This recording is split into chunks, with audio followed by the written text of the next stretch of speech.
Welcome everybody to the newest episode of the Zero Budget Podcast. Not with me here today is Matt. Matt couldn't make it, but I'm joined by my wonderful guest co-host today, Sahib. Welcome, Sahib, to the show. Thank you.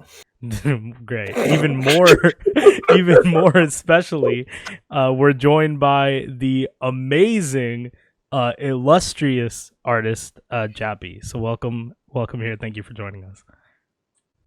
Thank you so much. Thank you for having me, and thank you for reaching out on DM and asking me. I really appreciate it. Of course. So we have you on today to kind of discuss your film Case with BBC. So could you first just talk to us a little bit about what is Case about? What is this opportunity you got, and all that great stuff? Yeah, of course. So there was this BBC new creative scheme that is kind of launching every single year. So I came across it on social media, saw that BBC and Arts Council and Rural Media, they're all working together to commission 16 to 30-year-olds, just kind of supporting, youngsters, early career developers who have a story to share. So I came across this scheme and I really want to be a filmmaker. So saw this scheme and it was a really good idea and scheme for me to enter. So the scheme, they were kind of looking for stories that were community specific, something that, matters, society, community, something that really matters. And I just kept thinking, what can I actually do it on? I was having a chat with my friend. I was like, I have so many sicky kind of stories I want to, make into films, but nothing like diaspora kind of stories. And I've always found it really hard to think of what kind of Sikh diaspora stories can we tell. So I just kept thinking, and then I remembered a story that somebody shared about Gais with me. And just with my personal experiences and societal observation, around me about Gais, as a community as a whole, I came up with a story and then decided to write it. And this was around about November last year when I wrote the whole story, submitted it, got accepted in February this year. And then from there on, writing and like just making it perfect, the script, and then we shot the film in August this year. So it's nearly complete now. It's going to be sent to BBC. So they have literally 12 months to decide when they're going to put it on. They'll either put it on BBC iPlayer or they'll broadcast it with other new creative films. So, and just to let you know, it's literally a 5-minute film. So, I really had to condense it down, but really hope that everyone likes the film. So you said that this was your first short film, right? Like first time filmmaking?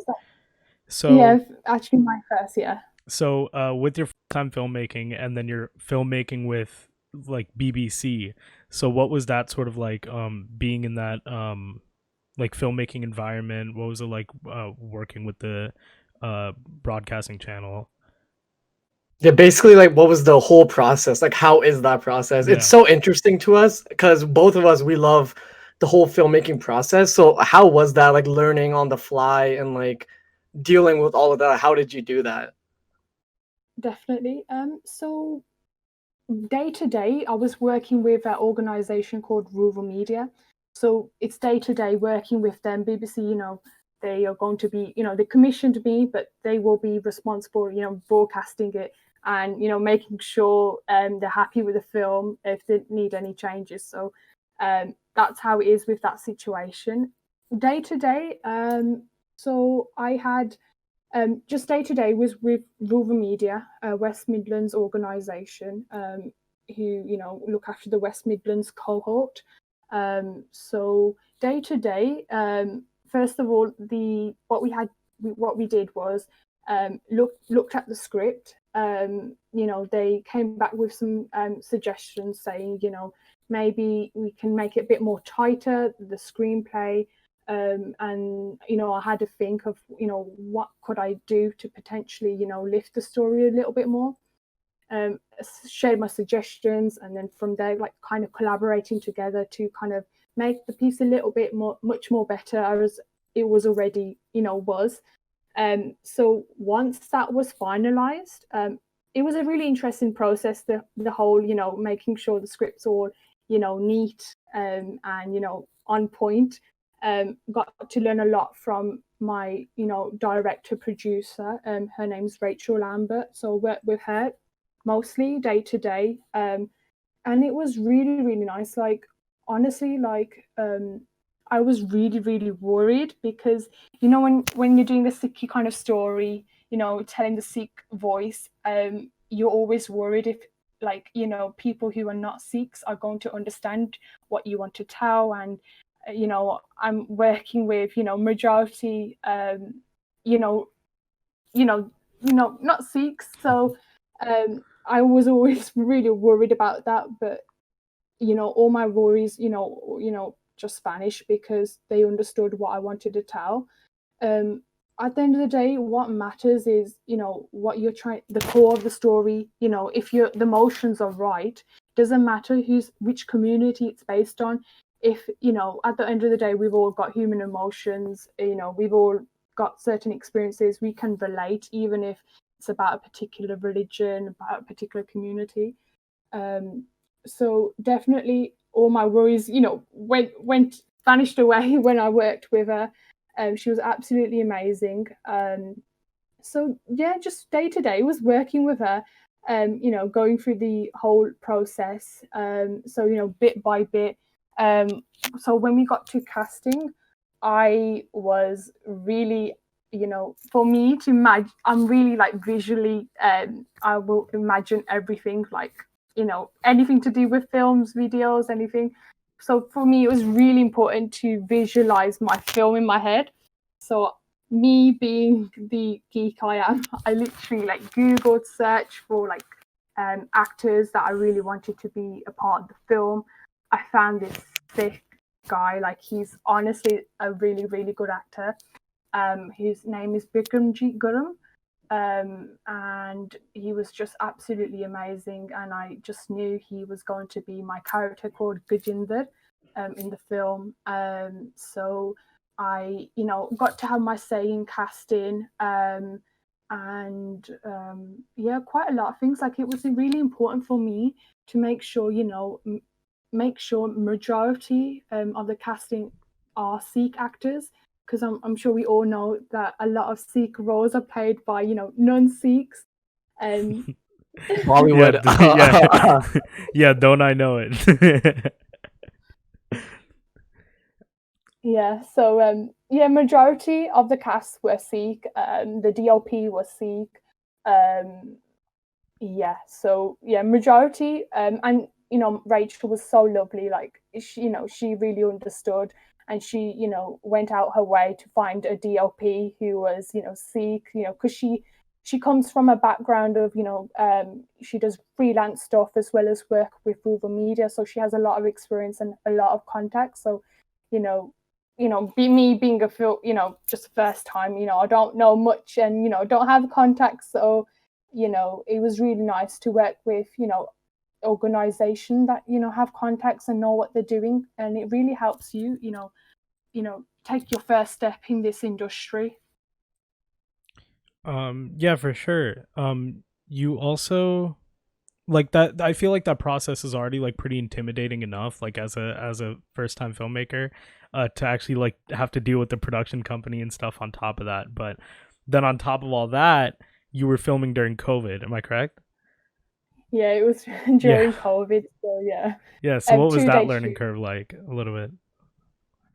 I didn't mind at all because it was COVID. I know a lot of people were quite scared, but it was really professional. We maintained, social distance. Of course, when the scenes are being, if the actors are acting, we can't really socially distance at that time. But socially distance. We all socially distance. Sorry, just sort of said that like twice. Taking all the safety procedures.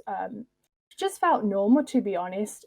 The only thing was, when I wanted to hug Rachel or just anybody on the set. You can't do that. When you're feeling those emotions. That was the awkward part of it, but honestly, it was so amazing to be on film set and to see your work come alive in front of your eyes. Like, I remember turning to my director Rachel, and there's a particular actor called Pal, and he plays the older Jas, so Gajinder's son in the film. And I remember seeing him perform, and I was just absolutely shocked. I was like, he is honestly my Jas. He's the Jas I've written on paper. Like, I just could not believe it. That's amazing. Yeah, it was just so inspiring. Like, I can't even explain, honestly. So one question I had was, during this whole filmmaking process, did there ever come a time where maybe you like butted heads with the people you were collaborating with when it came to like, in terms of like the message you were trying to say? Because I feel like in a lot of these productions, sometimes the message that you're trying to say can get kind of like bundled up in terms of when people are saying like, oh, you need to condense this. Like, how did you ensure that the message you were trying to say stayed the same throughout the whole production? Because yeah, I just feel like sometimes it can get messed up a little bit. For sure. No, I absolutely agree. I mean, we read articles, we hear stories, and all sorts of stuff that X, Y, and Z has happened. And that's what I was worried about when I entered this scheme. But honestly, I had nothing to worry about. Like, they understood what I wanted to say, the story I wanted to say. And I was actually really, really shocked that I didn't really have any clashes or anything like that. You know, not at all. They were so professional. I think there's a big difference with, how Indian kind of filmmaking is compared to like British. I may be wrong, but my experience has been really, really positive. If there were any clashes, I wouldn't say there were clashes, maybe just to kind of, make sure the story is on point. But honestly, I never had to sacrifice or, anything like that majorly to make the story how it is. And I mean, I just hope that what I wanted to say with the story comes across. That's my only worry. I really, really hope it comes across. So kind of with that, like, who do you feel, because you're involved in like a lot of different like styles of art, a lot of different like art forms, it seems like.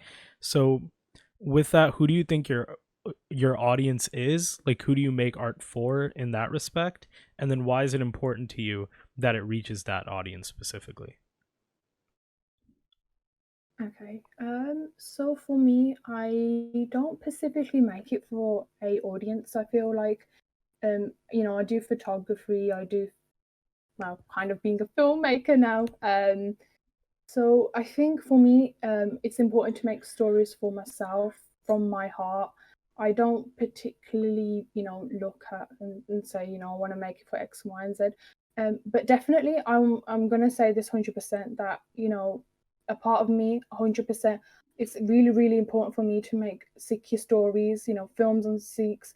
You know, there's a lot of films already about Sikhi and stuff like that, but have they been able to do justice? I don't really know. I mean, I'm not one to comment, but I think we need more Sikhs to come out and make more Sikh stories.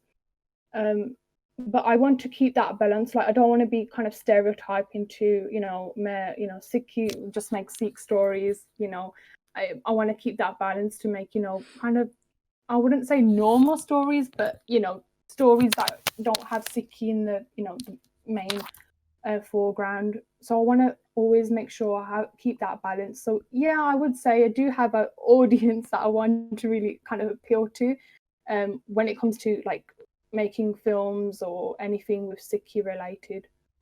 Yeah, definitely. I think that's really interesting what you said about like um making, like, you want to tell six stories, but then at the same time you don't want to be like tied to that, which I think that's really important, especially with a lot of like up and coming artists in our community, and even like ourselves to a certain degree. Like, um, it's obviously very important to us to make art that's like catered towards the community, but at the same time, like if we want to sort of broaden our horizons, um, I I think it's maybe even more important. I don't know if I can really like categorize how important each one is, but it's definitely like it definitely should be a focus where it's not just like we're telling like specifically six stories, but maybe just stories told by six, you know. And I think that's like a really uh nice distinction you made there. Yeah, I agree. That's a really nice distinction. One thing I really liked what you said is that making art for yourself, I feel like that's really important. Like just I feel like that's where the truest like art gets developed is like you're not thinking about anything else. You're just thinking like you have this inner desire where you need to like express yourself. And I think that's like where the beauty of art really shines is through that innate like feeling where you're like I really need to just put something out there. And I think that's really relatable to a lot of artists out there. And even myself as a photographer, I really find myself that like I'm creating art that I just enjoy that I need to like it just helps me express myself and may try to find my way around this crazy world. And I just feel like art is such a beautiful medium in any form where you can just express creativity and who you are. And I just love that you said that. Yeah. Sort of with that, like you're also involved in like photography, right? Like you do photography. So, um, do you find that in your filmmaking, uh, your photography kind of influences that, or maybe like the part of you that wanted to do filmmaking beforehand, your photography was influenced by that? Do you find that they kind of play off each other in any like sort of meaningful way? Yeah, I mean, I started photography actually um, to become a filmmaker. I thought Mhm. I start with a small kind of medium, Bella, to get my grips on finding myself. So yeah, that's why the reason why I started photography. I think the thing that we can say, photography and filmmaking kind of go hand to hand is with the style of how you edit your pictures, the color themes, what kind of mood you create with the photos is so important. How you get that onto screen as well. There's a particular color palette you'll be showing in your films, a particular sort of mood. So I definitely want to make that transition from, I would say I have I really, really love editing my pictures. So I really, really love trying to create moods. I mean, I'm sure Sai can relate as well. Editing is literally the most fun. You can change a photo from looking dull to, just a magical, masterpiece. Um, I mean, I've only done one film now, but when I continue to make more and more films, definitely, the visual, expressive, visual palette is definitely something that was really, really important for me to create a specific mood for the film. So when you're doing yeah, taking pictures or honestly this even applies to filmmaking, is there like how do you this is kind of hard to word, but how do you is there a way that you would want to like how do you convey emotion or how do you uh this I don't know how to explain this. Like how do you convey emotion through your photography or your filmmaking or like how do you what is that process what is your artistic process? That's basically what I'm trying to ask. It's kind of a hard question to answer, but is there like anything like that? I'm sorry. No, I understand. No, I understand it. It's really hard to explain, honestly.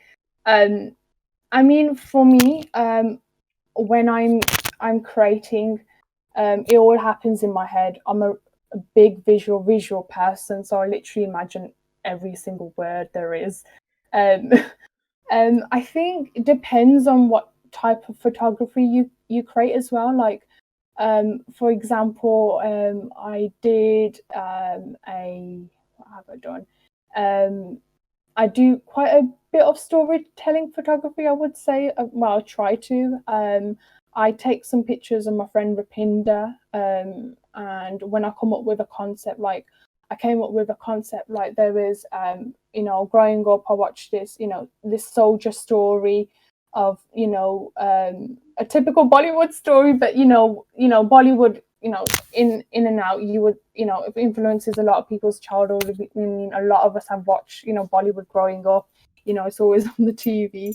So there's this particular film, I think it was Border actually, and I remember a particular song, and in that song they're showing the wife waiting for her husband, who's a soldier, to come back.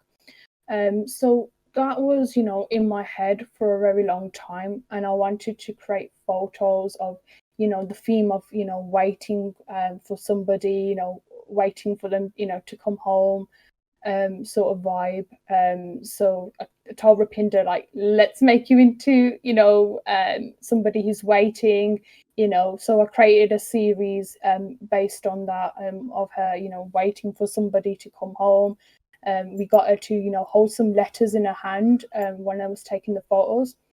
I think with photography, when you're doing storytelling photography, it's a bit of, you are directing as well.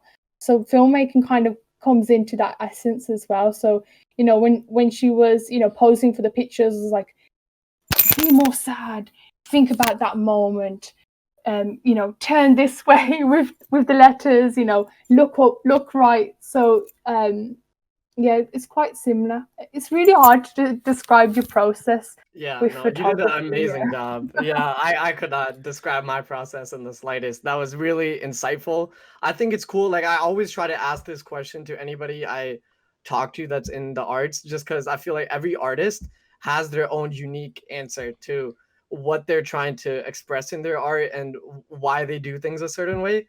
So I just thought that was really neat. Like, for me personally, when I do my photography, one thing I try to what I worry about the most is like trying to capture the beauty in the moment, right? Like, I worry less about the actual, like, what the actual photo is. Like, I don't care that much, like about like photos being centered, or like, I like, for me, I really like capturing that raw emotion and essence in photography. So one thing, for example, what I do is if I'm taking a photo of somebody, like, you know how you count down 3 2 1, but I take the photo at 2, and I like don't say anything, because I feel like that's like you get the most raw emotion out of that. For me, photography is about just finding the beauty in like everyday things, for example. So that's why, like, sometimes I go, like, when I go to New York, I try to take photos of just everyday scenes that people would just pass by.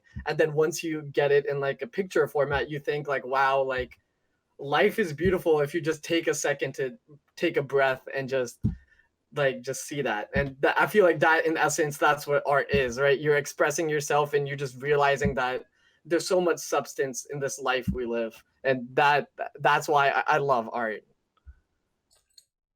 I definitely agree. I mean, I just wanted to add, I feel like a lot of photographers out there, they just think too much about the process. Like, you need to make sure it's, in that angle, make sure, all your settings are on point.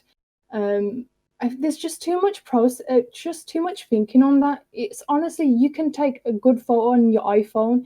You, I mean, I still use my beginner camera. I got Canon 1300D, which is a beginner camera. I've been using that for 3 years. You don't need a sick camera, and as long as you got a 50 mm lens, which I literally use a lot. That's all you need. That's the best lens. In talking about like seeing like the beauty in the everyday world, right? Do you because I know like Saib and like the other photographer guys in the gang, they do this a lot, where it's like we'll go anywhere and they'll just spend like 10 minutes just taking photos of like just random stuff. Do you find that being involved in photography has made it a lot easier for you to see that kind of beauty in the everyday world, and has made you sort of like appreciate that a little more? Oh my god, I 100% agree. I think photography has literally brought me more closer to nature. I never really, visited the park, forests, etc. And when I started my photography, I thought, let me visit a nature reserve and, just take pictures like Amy. And from there, I never stopped, and a lot of my page is literally forest pictures. It has really, really, shown me how beautiful, nature is. And I'm always saying, Bhavan Guru Pani Pita Mata Darat Mahad. And, I definitely think through photography, I've just learned, that Mother Nature is above everyone. It's just so beautiful, and you get so much sakoon just sitting in nature, and I feel more connected to Vaiguru when I'm actually in nature as well. And there's a special kind of healing power in nature. So I definitely agree. Photography, makes you, notice more, observe society more, and see the beauty in every little thing. What how did you sort of like start getting into the artistic space? I feel like I really like asking people this question too, because kind of like I was saying with the artistic process, like everybody's answer is like wildly different, but at the same time, like um, there's a core sort of reason there that I think everybody feels drawn to getting into the arts. So what was it for you? I think it was since childhood, to be honest. Literally, when I came onto this earth, I actually initially wanted to be an actor. Um, so I have done. Yeah, I've seen your page that you're part of a theatre group, if Yeah, I'm not wrong. yeah. Yeah, I'm gonna ask you. You need to tell me later more about that. For sure. So yeah, so I did performing arts at GCSE and A level. I don't know if you know what that means in No British. idea. No Absolutely idea. no clue. I don't know what the equivalent is over there. But let's say when I was since 12 to 18, I did Okay. performing Gotcha. arts. Um, so I did that for a long time. When I went to uni, I, left the creativity behind me because, arts in general is really looked down upon in our community, and you get kind of influence, pressurized, arki kardiyan and stuff like that. And it wasn't until I was in my second year of uni, and Vaiguru literally, highlighted to me like, what are you doing? Like, creativity is a big part of you. Like, don't let go of your creativity. Um, I joined SEEKSOC committee in my second year, and then I did marketing, and a lot of it, you're taking photos of the events, making some videos, of the events. And I really, really enjoyed it, designing posters, it's all creativity at the end of the day.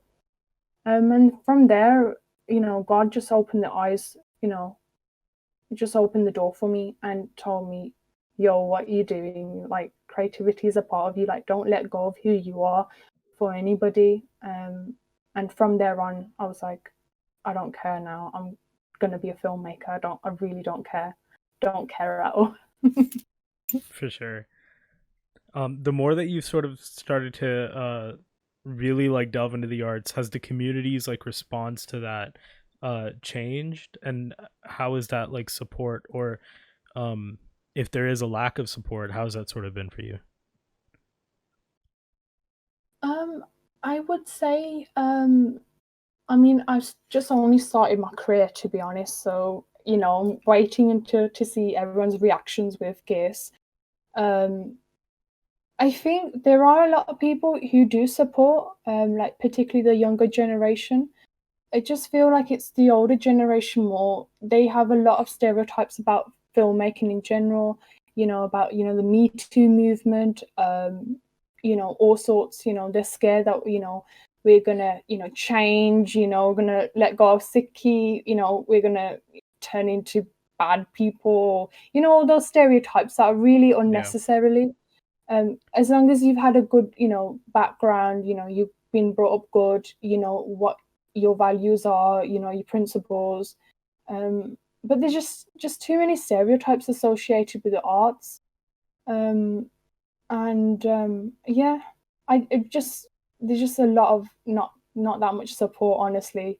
Yeah, there's Yeah. literally, oh yeah. Why do you think that is in the older generation? Because I talked to a different side, Shishki Productions, about this same thing, where he's an animator, and he was like, uh, yeah, for some reason, like the older generations just kind of look down on the arts, which I like. It seems like it's a given because older generations like typically tend to, but I feel like art is like so much a part of who we are, like in terms of like the Punjabi community, the Sikh community. Like art is at the core being of our like identity. So why do you I don't know, like maybe this is just a deep question that like none of us have the real answer to, but just interested in your thoughts, like why do you think that is? I think there's a lot of reasons. That there's never one reason to why things happen. I definitely, for me, I definitely think it's definitely number one, the stereotype views about the art industry in general.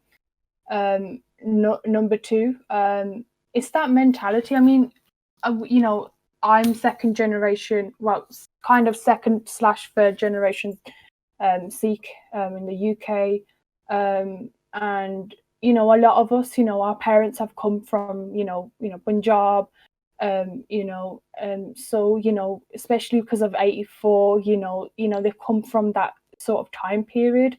So you know, literally for them, it's about survival, and you know, for their kids to prosper into really good jobs and you know, typical jobs, and um, I feel like yeah, those are the main reasons. It's really Yeah. hard to describe. I think you need to do an interview with one of the older Yeah. generations Yeah. to find out. But Yeah, I doubt they would come on.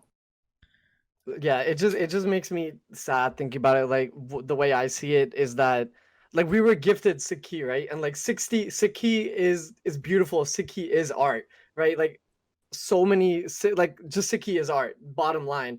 And if you look throughout history, Sikhs have always been in the arts, and to see that now that tradition of being in the arts, poetry, any sort of thing, anything you can name, it's just sad to see that huge decline.